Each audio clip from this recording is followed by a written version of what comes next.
त्यांना कोणतीच कामगिरी त्यांनी बजावली पोलिसांनी. आम्ही पोद्दार साहेबांकडे 2-4 वेळा गेलो, विशालाल साहेब यांच्याकडे, आपले पोद्दार साहेब. तर त्यांनी होकार दिला, पण अशी कोणत्याच प्रकारची कारवाई केलेली आहे. पण ह्या जो मोठा गुन्हा असते 3,50,00,000चा, हे SP साहेब किंवा आपल्या आर्थिक गुन्हा शाखा हे तपास करत असते. त्यांनी तो पूर्ण जबाबदारी त्या ठाणेदाराकडे सोपवून दिली. तिथं कोणत्याच प्रकारची तशी व्यवस्था नाही आहे. म्हणजे एवढ्या मोठ्या तहसीलला फक्त 20 किंवा 30 पोलीसवाले आहेत. त्यांच्या भागात ईद आली, बकरा ईद आली, पोळा आला, दिवाळी आली, हेच चाललं. म्हणजे 4-5 महिन्यापासून हेच कारण चाललं. कोणत्याच प्रकारचा आरोपी त्यांनी पकडून आणला नाही. आजही त्यांची टोळी गेली आहे 4 दिवसापासून, पण काहीच त्यांच्या हाती लागलेलं नाही आहे. ते म्हणतात का आम्हाला आरोपी मिळत नाही आहे, त्यांचा लोकेशनला मिळत आहे. त्यांना मी वेळोवेळी आपले चालू मोबाईल नंबर, फोन नंबर, सर्वच नंबर दिले. चालू मोबाईलमध्ये ते आम्हाला लोकेशन मिळत नाही असं काय केली आहे. ते म्हणतात आम्ही कोशिश करून आलो, मेहनत करून आलो. आता आम्ही अधिवेशन चालू असताना पोलीस महासंचालक संजय सक्सेना साहेब यांच्याकडे निवेदन दिलं आहे. वेळोवेळी आमच्या आमदारांनी मदत केली आम्हाला. नंतर आम्ही पुढच्या लोकांना संपर्क साधला. आता कोणत्याच प्रकारचा काही एका संशयित आरोपीला पकडलं, काय पुढे काय झालं ते त्यांनी सांगितलं का? त्यांनी त्याच्यापासून कोणत्याच प्रकारची विचारपूस केली नाही. पहिला मुद्दा, त्याला पाहुण्यासारखा आणलं, बसून ठेवलं. तो बसतो घुमे पोलीस स्टेशनमध्ये. वास्तविक त्याला सर्वच प्रकारची माहिती होती त्या आरोपीला, म्हणजे तो त्याच राकेटचा भरोसा जातो. तर हे पोलीसवाल्याकडे त्याला आम्हाला कोणत्या प्रकारात सांगत नाही आहे, काही नाही असं त्यांनी सांगितलं आम्हाला.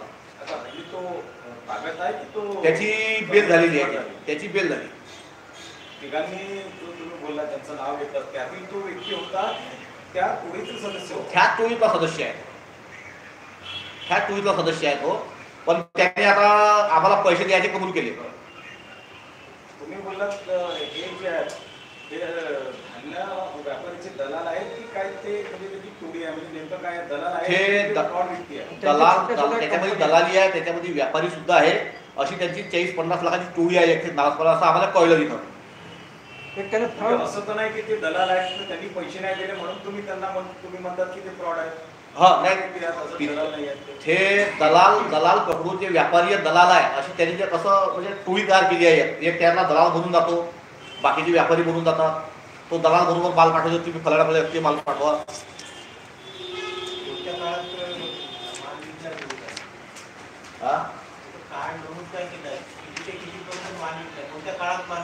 आम्ही त्यांना एप्रिल पासून तर जून पर्यंत माल विकला यावर्षी. आम्ही तुवर, चना, गुलाबी चना ह्या प्रकारे त्यांना धान्य विकले आहे.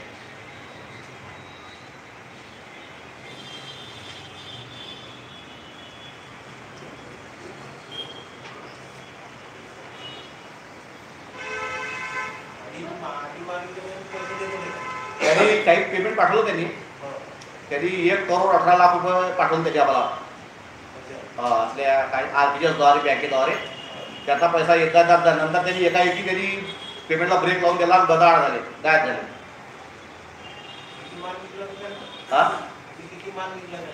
त्यांना आम्ही जवळपास 4.5 करोडच्या पाशी, त्यांच्याकडे 3,55,00,000 रुपये बाकी राहिले.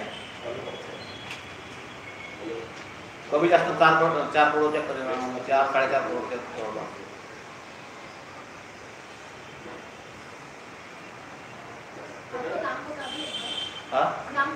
मेरा नाम इद्रिस का पठान खैरगाव.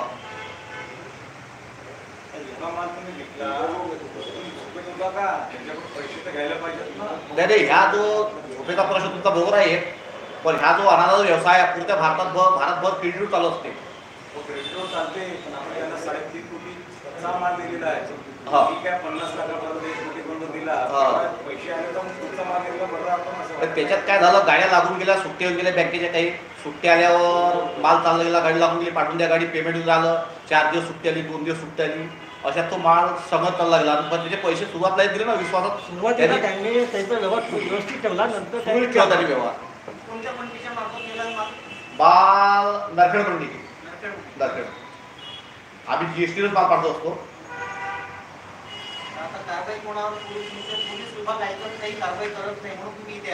पोलीस सर्व शेतकऱ्याचा पैसा आहे. शेतकरी बजाज फायनान्स, मास फायनान्स यांचा पैसा आहे. स्टेट बँकेचा पैसा आमच्याकडे. ह्या पैसा असल्यामुळे शेतकरी सुद्धा मला तंत्रज्ञान पैशाला आत्महत्या करायची धसली व्यवस्था. आता हे आत्महत्या करा तर मला आत्महत्या करायला पर्याय राहिला नाही. कोणता सर्व म्हणजे शेतकरी